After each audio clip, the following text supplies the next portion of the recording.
just go. Got it. بتشوف full screen لو half screen. Yes. Yeah, Yeah, that's good now. Yeah. شكرا جزيلا. Thank you very much for accommodating me. Shall we start, Aini Firas? Go ahead. Yeah. My talk around like 35 to 45 minutes. Yeah, that's fine. Question and answers. I can let you introduce yourself. Yes, so. Okay, well, I will introduce myself. أني دكتور علي خاكي, graduated from Baghdad University. رحت إلى إنجلترا. I had the fellowship of the Royal College of Surgeons. جيت الأمريكا. I was يعني خدت few years of again training. وبعدين صرت general surgeon. My background cardiac surgery, but I liked the quality, so I stopped for two reasons. Stopped at general surgery لأنه أولاً أولاد كبرى ويحتاجون يروحون كليات وهذه very difficult to continue another 2 years ولو كانوا ينتظروني. I remember the chief of cardiothoracic surgery in the university. I told him that I cannot continue. بعدين اشتغلت private practice. Today's talk is about the quality in general surgery. However, I want to show you how we expanded to other specialties. I have no disclosure. I'm a fellow of American College of Surgeons, and I promote National Surgical Quality Improvement Program called NSQIP, but there is no financial incentives. Again, رحت من إنجلترا جيت إلى أمريكا. Hi, this is the OHSU, Oregon Health Science University. I did some few years residency. I was board certified in general surgery. I moved to private practice, big hospital, 550 bed hospital. And it's I stayed with them for 20 years. الحقيقة. I was in charge also for the surgical quality program of the American College of Surgeons. 3 codes were submitted. And then I actually contracted another hospital on the Oregon coast in Lincoln City, Oregon. Much smaller hospital to promote the quality also in that hospital for about 6 years ago. Medical director, when I finally I think there is somebody not muted. Can we identify who, Firas? 447, which does not require authorization, which we already have. Is that makes sense? Yeah. Okay. So, we'll continue. Probably this is Firas. So it's a smaller town on the Pacific Ocean. We are completely temporal zone. It's midway between the equator and the North Pole. This is the sign and the entry of the when you enter the town. We have very nice sand beaches, nice sunset, and we see whales all the time in the ocean close by to the coast. So come and visit. So in this presentation, I will discuss the work that we achieved in our hospital, also how we expanded to other specialties, and also I give you an idea how to improve yourself as well. احنا العراقيين usually are very hardworking. يعني احنا بالنسبة لنا wherever we go, our knowledge, our standards are very high. They respect us, and when they see our knowledge, our training, يعني إننا قيمة outside the world. And that's why I think you are something, حقيقة. But you have to just to polish what you should do in the new system. You're coming from our system to a system in the Western countries. If we look into it, 30 years ago, there were no internet, no cell phones, no civilian in orbit, no Google Map, no Facebook, and also computers. I still remember I was in England. Chris, my partner as a registrar, the computer at that time, memory or the capacity was 40 to 80 megabytes. He bought a computer desktop with 120 megabyte at that time for 3,600 pounds, 3,600 pounds. But things has changed. Now you have gigabytes on your palm and your hand moving with you. So what if you go to the computer or if you want to search an article or a title, for example, pneumonias, postoperative pneumonias, or neonatal UTIs, go to the internet, you will get about 3,000, 4,000 articles on the internet. Now, as a physician, which one you believe, which one you go along with out of these 3,000, 4,000?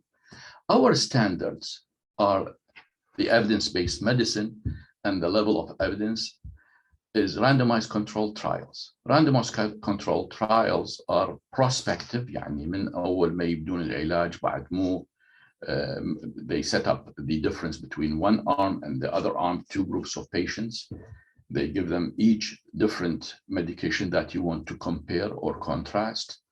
And this randomized controlled trial will stay for a year or 2 years, up to 5 years.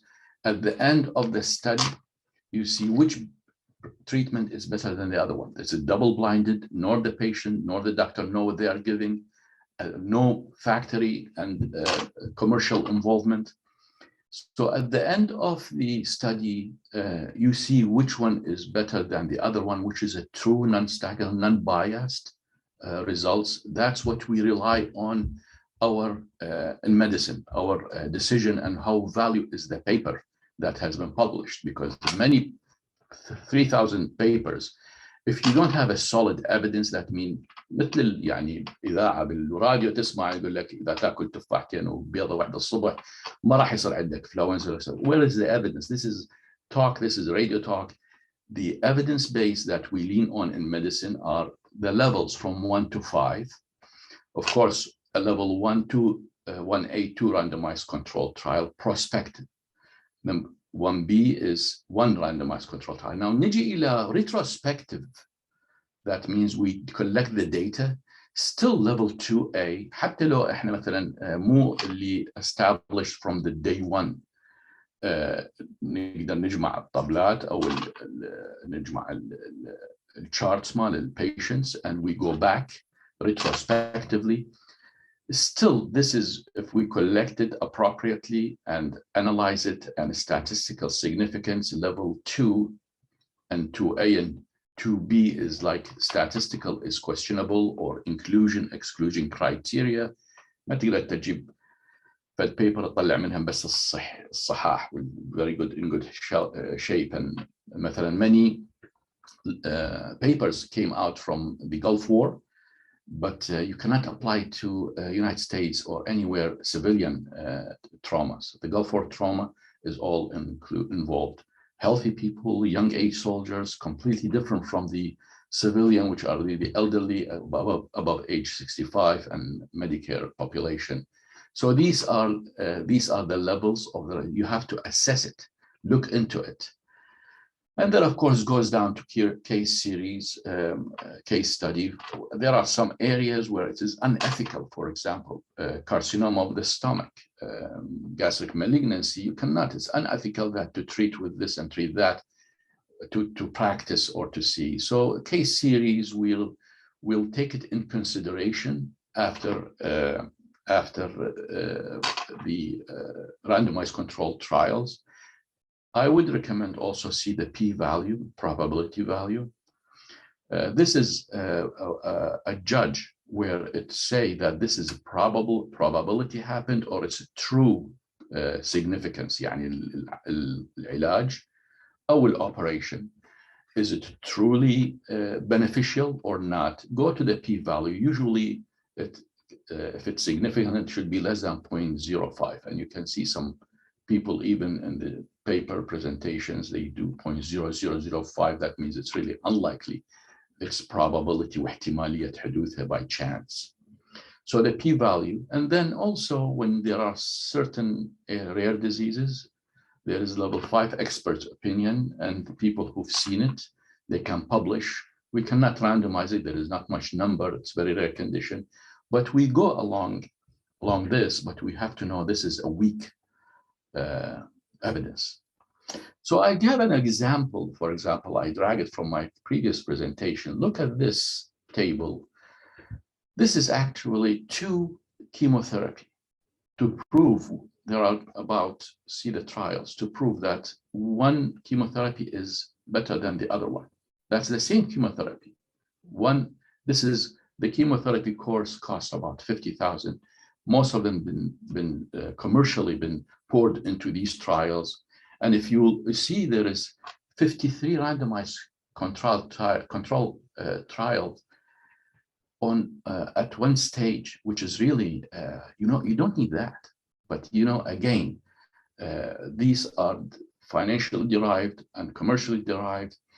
That's when actually in general surgery, or in surgery in general, we start to think about, the American College of Surgeons start to think in 2004, what are the guidelines? I give you an example in general surgery. I don't know whether there are some general surgeons among you, but this is a common bile duct anastomosis after it's been injured or cut accidentally and during surgery. There are 3 ways in doing it. Either the surgeon may understand that end-to-end anastomosis, then the cut is happened and it's clean. You can mobilize the common bile duct proximal and distal and do the anastomosis.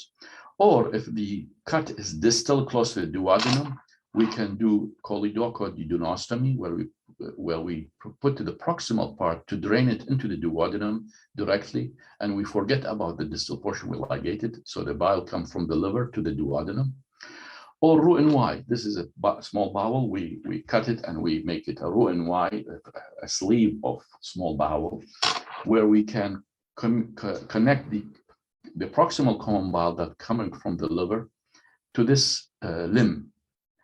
And evidence-based medicine proved that this is the best treatment for common bile duct injury, with data and presentation and comparing retrospective and prospective trials for this many years ago.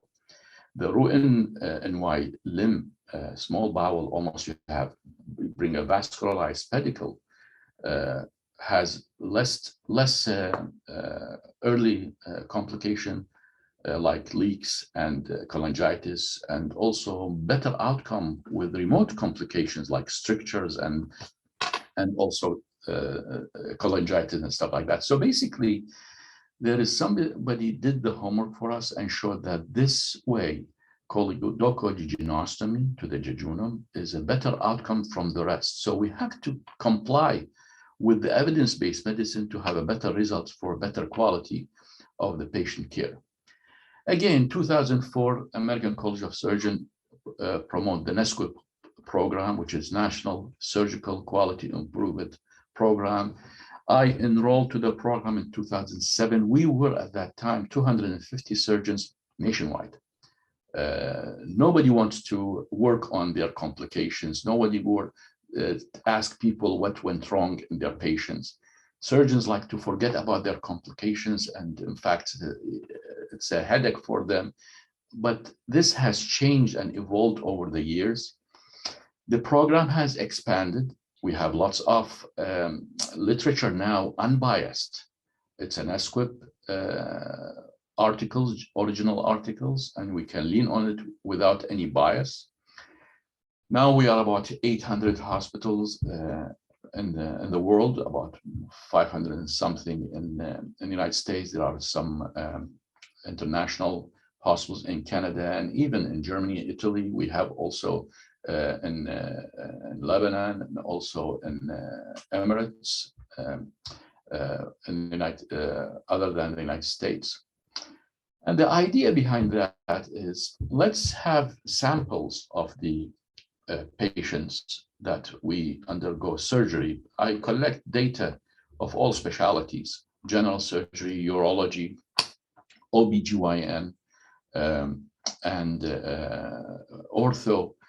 I send all my cases because it's a small hospital. I send all, some people, big hospitals, like they do 36, 40,000 surgeries a year. It's not practical. So they sample some of the patients and these patients actually with the sampling, random sampling, and they collect with over 30 days and they analyze it, send it to the college. We send the preoperative data, intraoperative data, what's have happened during surgery and what is the follow-up up to 30 days.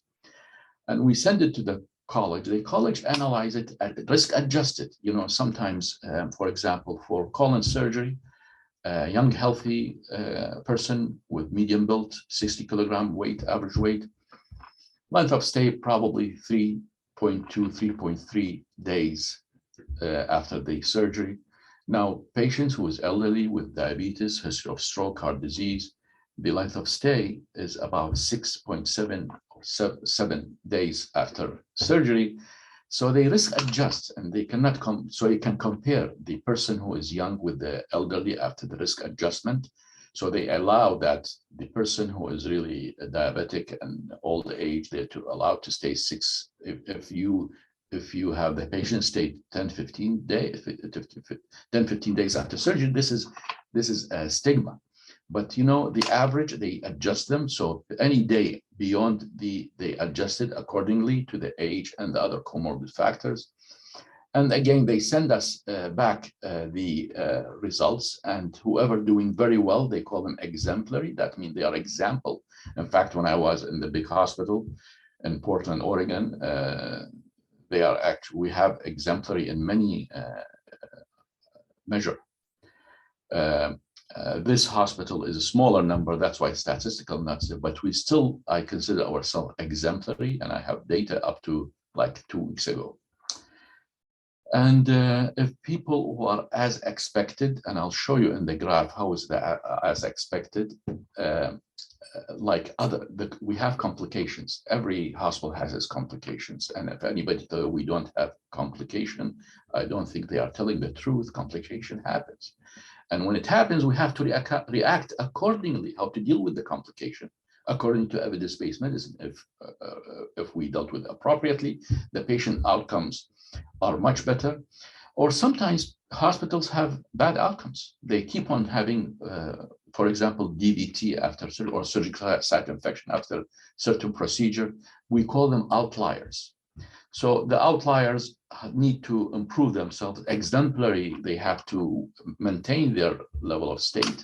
And also, as expected, يعني الافريج مثل الباقي. You have to, there is no limit for excellence. We try to go for even 0 complication. That's our goal, because if we go for 0 complication, we have below average complication rate compared to the other hospitals. To summarize it, these are the targeted procedure. The American College of Surgeons choose not very uncommon procedures. They use high volume and high risk. For example, colorectal surgery or any surgical intervention with the bowel has high risk. It's you are breaching a cavity, which is really, some of them, like the colon, distal colon, has poor blood supply, and there is the outcomes, the infection and leakage, whether deep or superficial site infection. We focus on these high risk, high volume ventral hernias. We putting a foreign body, a mesh. These are higher risk for infection. So these targeted procedure assigned by the American College of Surgeons, we gather the information, and it's all aggregate. It's not for a certain surgeon. We can find the surgeon outcomes, individual surgeon, but it takes a lot of time and lots of effort. But these are all aggregate data of the whole hospital. We send it to the college. In the college, they collect the data, analyze it, and risk adjust it, and then they send it back to us for us to give us the idea where we are standing compared to other nationwide or worldwide hospital. It is almost like this graph. It's a complex graph, but I want you to focus on the dots. These dots actually is our hospital. And this orange line is the average as expected. So anything around the standard of error, also anything around the line, we are okay. Our results are okay. But the dot, if it's here or like here, that we are outlier, of course. We want to be below the orange line, that we are having less complications than other hospitals. So our goal is to be below the orange line. And I have many measures in surgical procedures, OBGYN, for example. They are very, very good. And in fact, their results are excellent, but the number is low. That's why it did not hit the statistical measure or significance. And that's why we are not exemplary, but I still commend the OBGYN and also urology in our, I'll show you, this is all cases. And these are the line, the average of all the hospitals, and our hospital is the dot here. And you can see we're as expected in all cases. This is general and vascular by itself. We can say it's as expected, sometimes below something. There is a standard of error. As long as we are close to this line, we are as any other hospitals. And I tell you, with the risk adjustment, we are comparing ourselves with Stanford and Harvard, big hospitals. And so we are doing great with this program here in our hospital. And then we have colorectal surgery. You can see it's almost on the line. Our goal is to go below, but things happens, and we had some surgical site infection, but apparently others have surgical site infection with the same adjusted patient, risk adjusted patient. So we are as average as these big centers. And this is a specialty, gynecology. See, this is below, and I'm sure this will be like an exemplary if we have the numbers, but the very few procedures done in the small hospital. And also this is orthopedic surgery. This is I collect the data, send for all orthopedic hip, total knee, partial hips, and all the procedures that are high risk, high volume. And they give us feedback, and this is the dot is our hospital, and this is the average, and this is urology. You can see it's all along the same as big centers, and we are doing great. We are not outliers. However, we want to be exemplary below the orange line.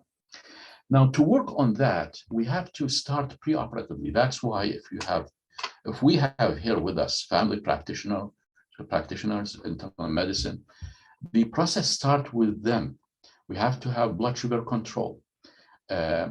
Appropriate blood sugar control, there are many papers showed less than 150 is acceptable as long as it is for 6 weeks. In elective cases, see in the past, somebody come in the morning of surgery, blood sugar is 250 or 300, they give insulin and do the procedure. This is actually very wrong practice. We have the data show that we have to control the blood sugars for at least 6 weeks in elective patients. Now, so emergency, we usually exclude them from our work. In emergencies, different else, everything go higher. Surgery-related complications go higher, and emergency operation and surgery non-related. That means not necessarily go with the surgery. Heart attacks, pneumonias are all higher, but these are all life-saving, saving life or saving limb. We have to do them. But for elective cases, blood sugar control is very important. Smoke cessation.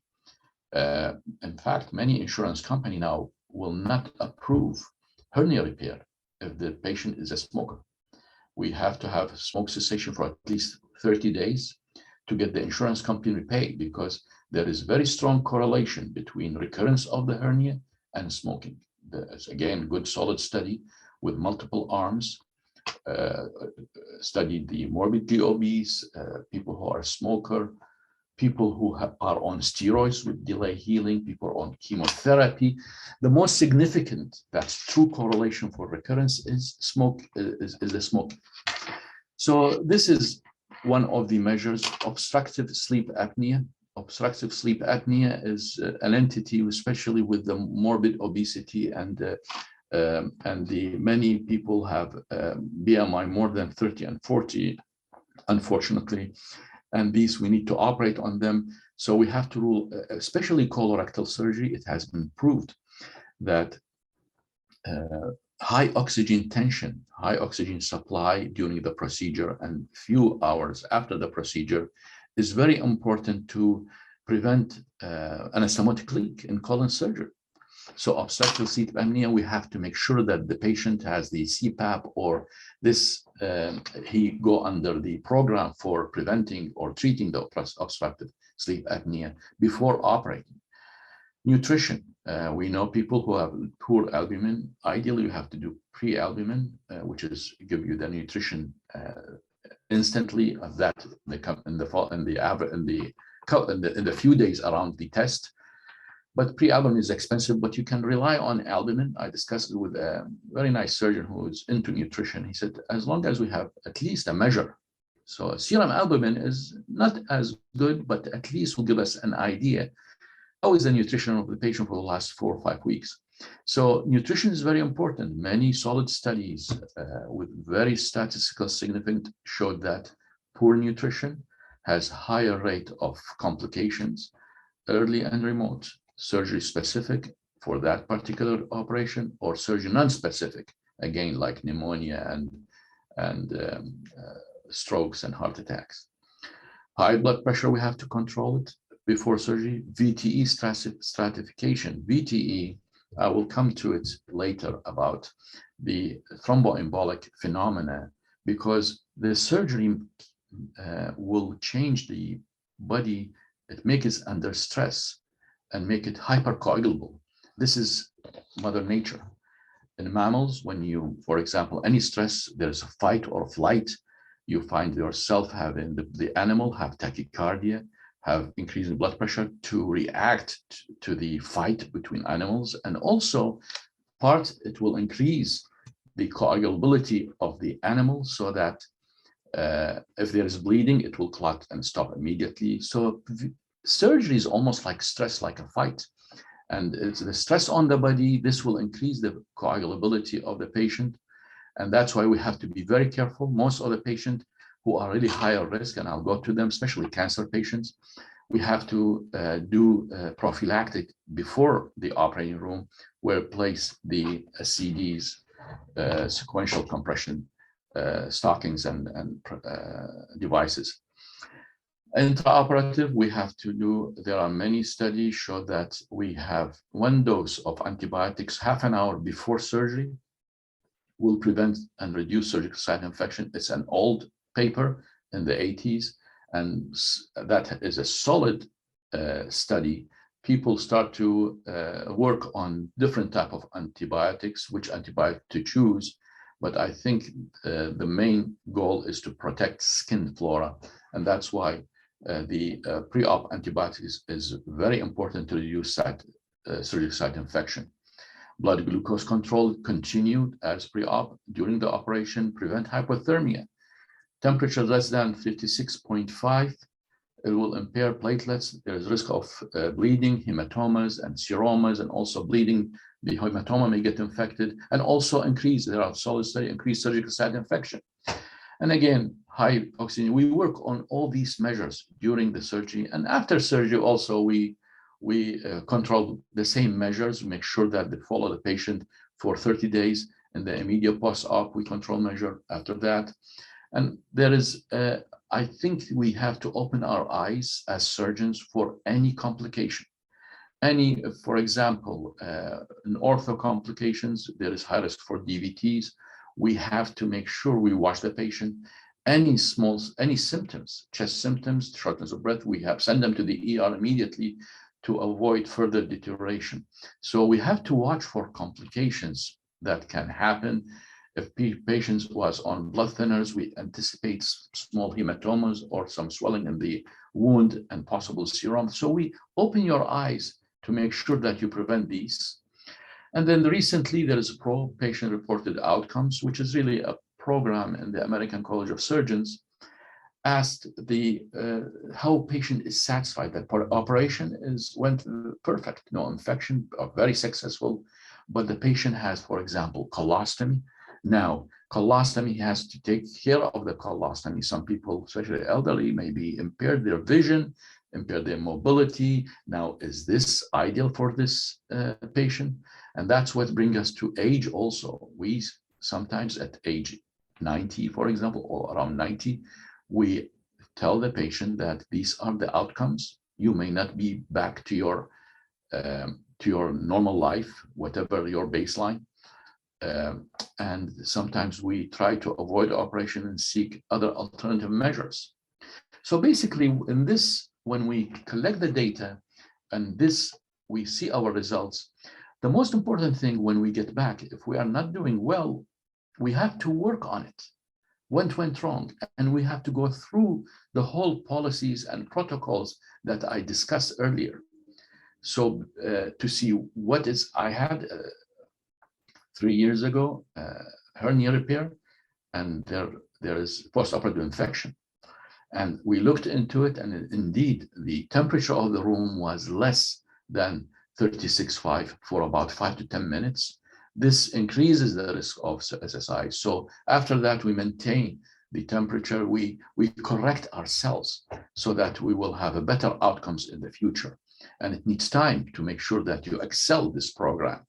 So basically, surgical site infection, we look into preoperative antibiotics, redosing. If the operation is long, more than 2 or 3 hours, the blood levels of the antibiotics will be lower in the circulation. So we have to redose with antibiotics. Again, blood sugar control, room temperature control, all this goes to have a better outcome in the patient care.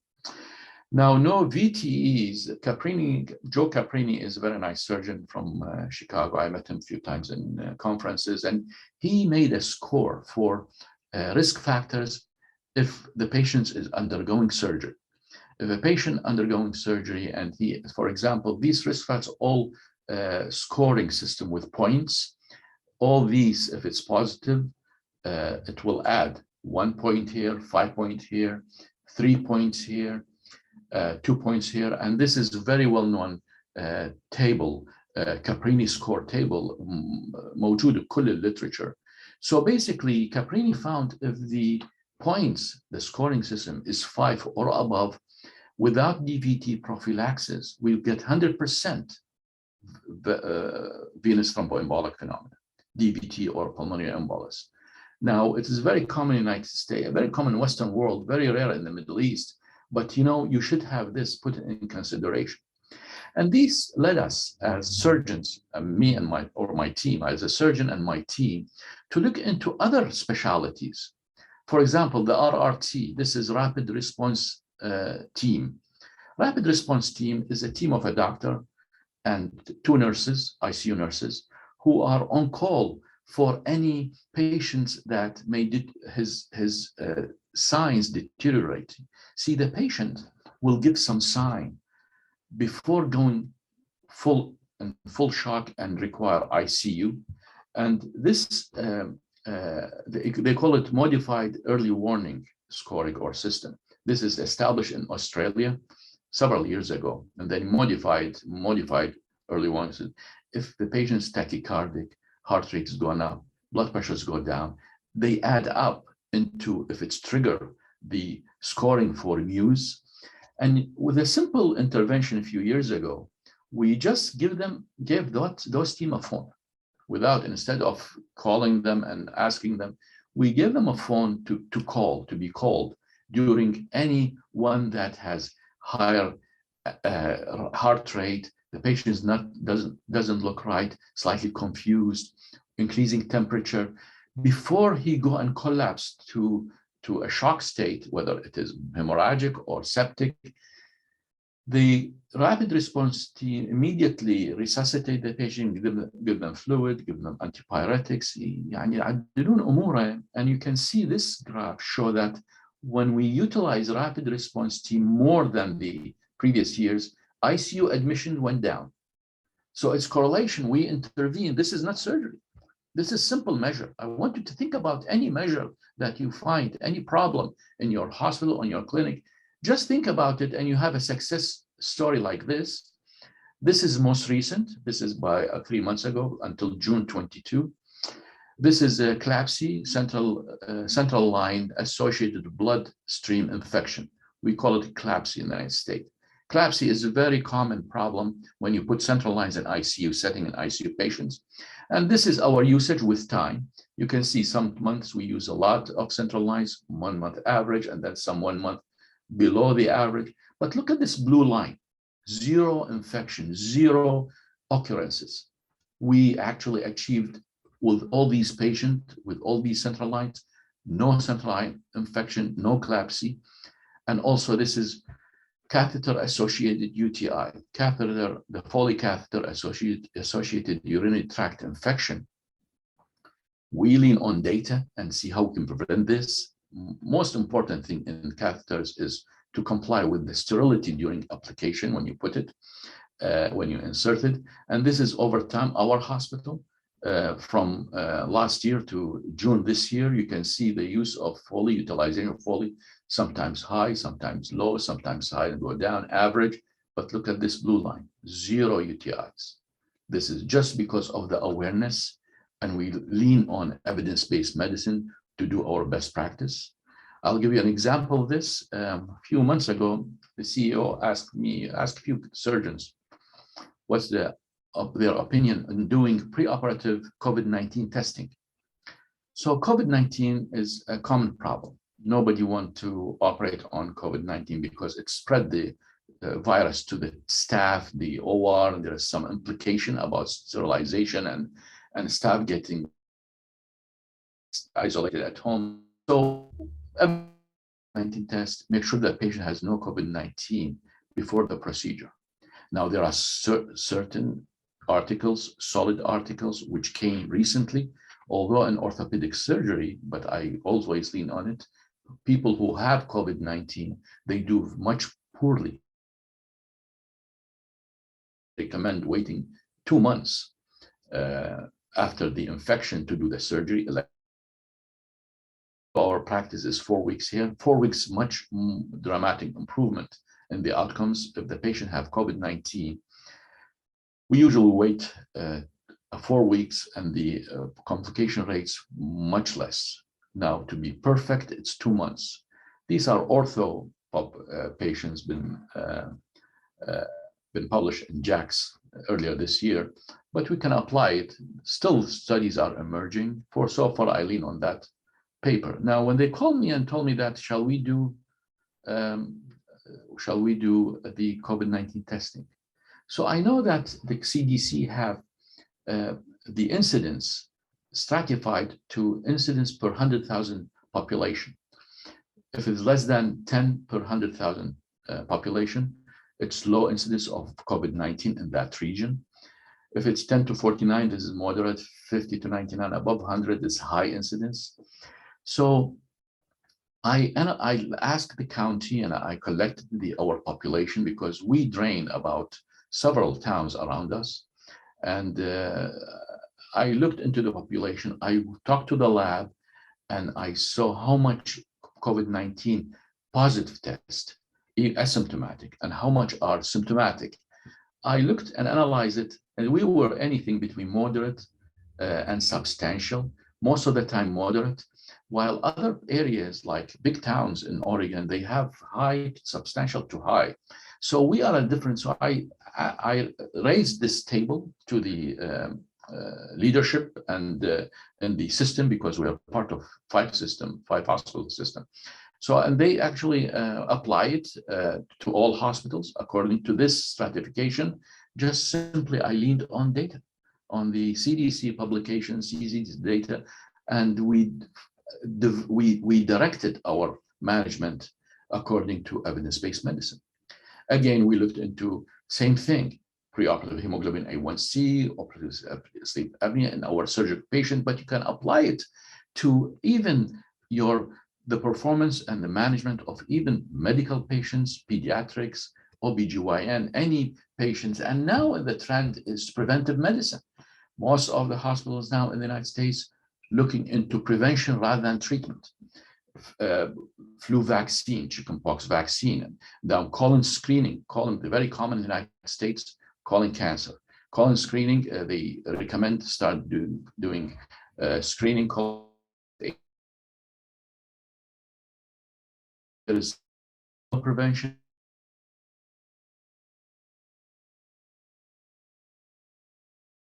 their time.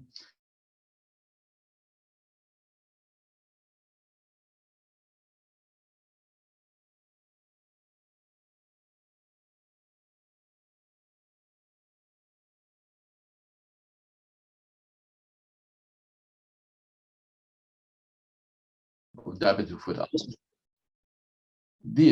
Treat this diabetic foot ulcers, but they are at higher chance to recurrence. He retired and he go to the churches, he go to community and an open clinic to follow up on these patients.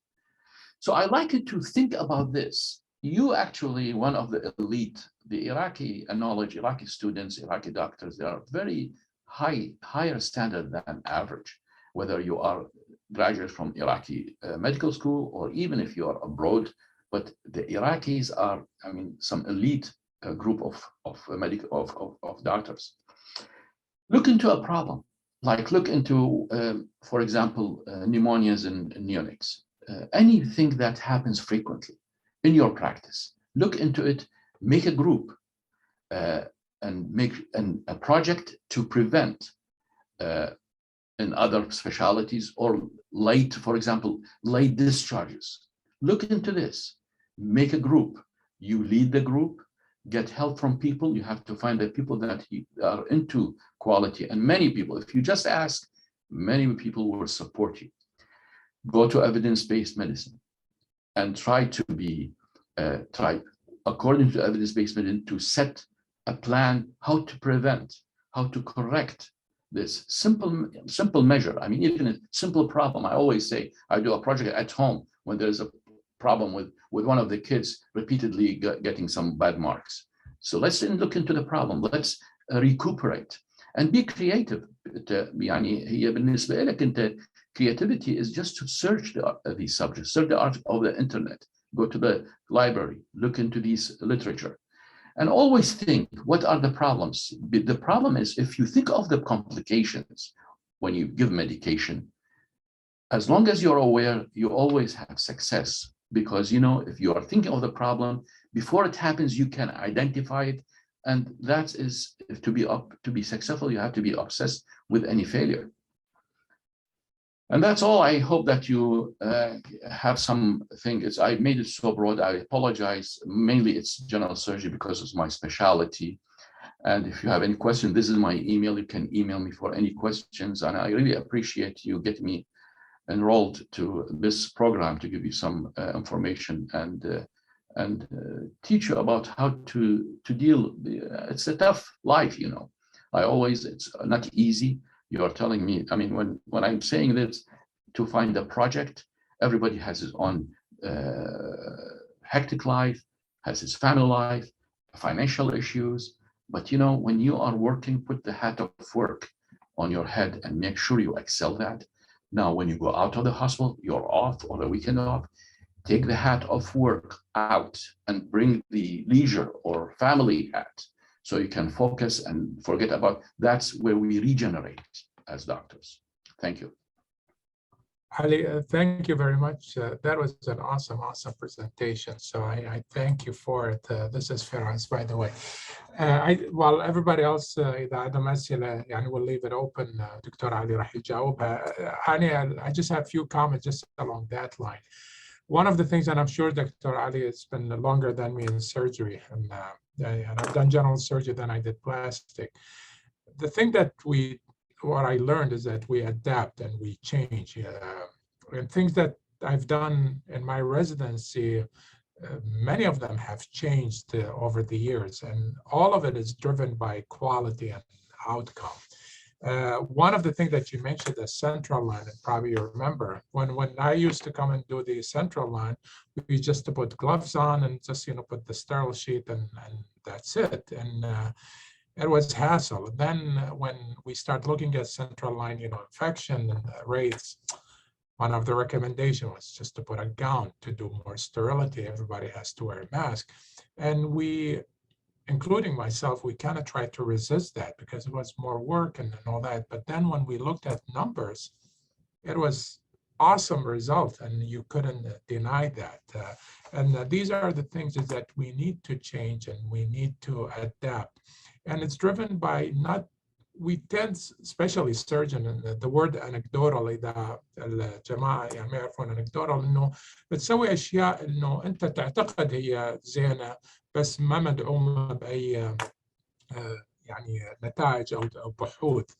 هواي من عندنا كان orthopedic surgeon, and I sit on our quality, by the way, in our hospital, and I sit on our quality in the American Society of Plastic Surgeons. It was giving prophylaxis antibiotic for like 3 days or 5 days just because they thought we can control infection.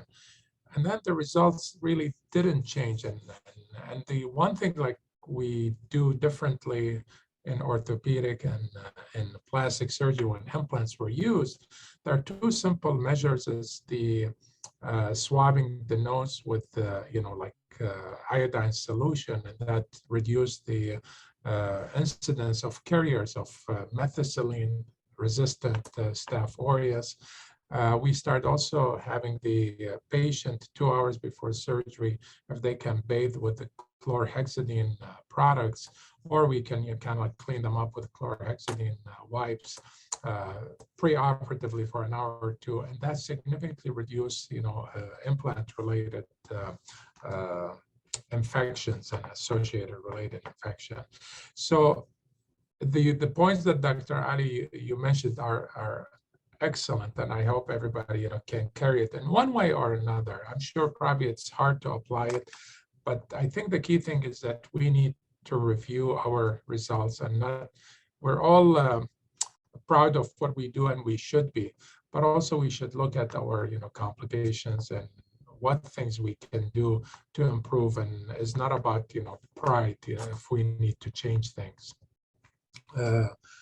إذا الحضور عندهم أي سؤال دكتور علي موجود، سواء على كيفية يعني الوصول للبحوث أو قراءة الجورنال أو على تطوير أو تحسين النتائج. دكتور علي حاضر للإجابة. Only another comment. I agree with you 100%. أنت بالنسبة لك إحنا جراحين high risk causative for harm. Yeah. We do incisions. There's lots of risk in the surgery, risk of complications. And أنت إذا تصفن بالoutcomes مالتك تشوف مثلا عندك 2 patients in a row or 3 patients in a row has some DVT or surgical site infection. أنت if you initiate a project, look, I have 3 patients with surgical site infection. What went wrong? Let's do a project. So you will be changed. The views will be from a victim to a leader now. You are leading that project and you're doing something good. Everybody will change their views on you. The simple thing is just collect the data, collect the patients that are, what are their risk stratification, and you may end up having something good for others.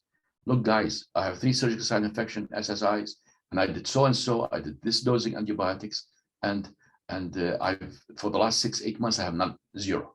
So this is, you become from like a point finger to a leader in that aspect. That's why I try to encourage you. Just try to find out what's the problem. Everybody has his own practice, different from surgery, medicine, OBGYN, pediatrics, infectious disease. Just look into what are the repetitive, what's high risk or pattern. Look into the pattern. If you find something in one entity as a pattern, for example, late discharge, maybe a simple measure that you can do. For example, late discharge, and instead the patient go home in 3 or 4 days, the patient stay for 5-7 days unnecessarily. Look into what this delayed discharge, it could be a simple, if you give them the simple instruction, if you talk to the patient when they come in, you will stay in the hospital 2 or 3 days. At least they give an idea that the patient in the 3rd day, 4th day, he's ready to go home. So prepare the patient before the admission. Look into what is it communication error? Make a folder for discharge instruction. You give them to the patient. In fact, in this hospital, we did discharge instruction folder, which changed a huge number of readmit to the ER.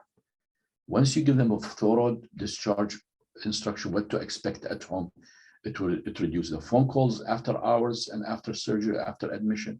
It reduces coming back to the ER because the patient doesn't know. Give them the information, what to expect. I even tell them sometimes spotting under the Band-Aid or the dressing is okay, but if it goes more than that, call us. So they know, not freaked out with a single drop of blood under the white dressing. These things simple. You can do it anywhere in your practice.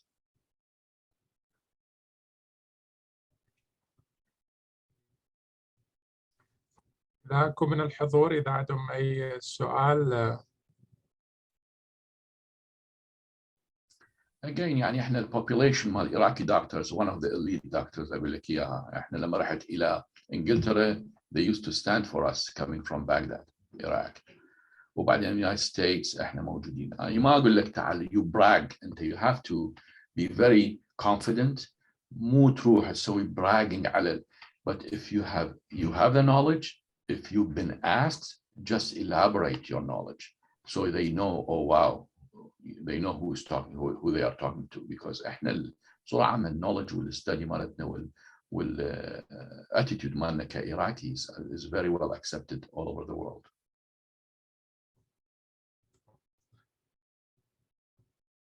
أي تعليق من الحضور أو إذا يحبون يسمعون أي شيء عن الجراحة وعن أي أشياء أخرى. I have my email also. Any question you can send me an email. It's alkhaki@samhealth.org. This is المستشفى مالتي. And if you are close by, come and visit anytime. We are on the Oregon coast. It's a beautiful place. I can show you the area. It's beautiful. إن شاء الله. شكرا جزيلا دكتور علي. Anytime. Thank you very much. Thank you. شكرا Thank you. للحضور.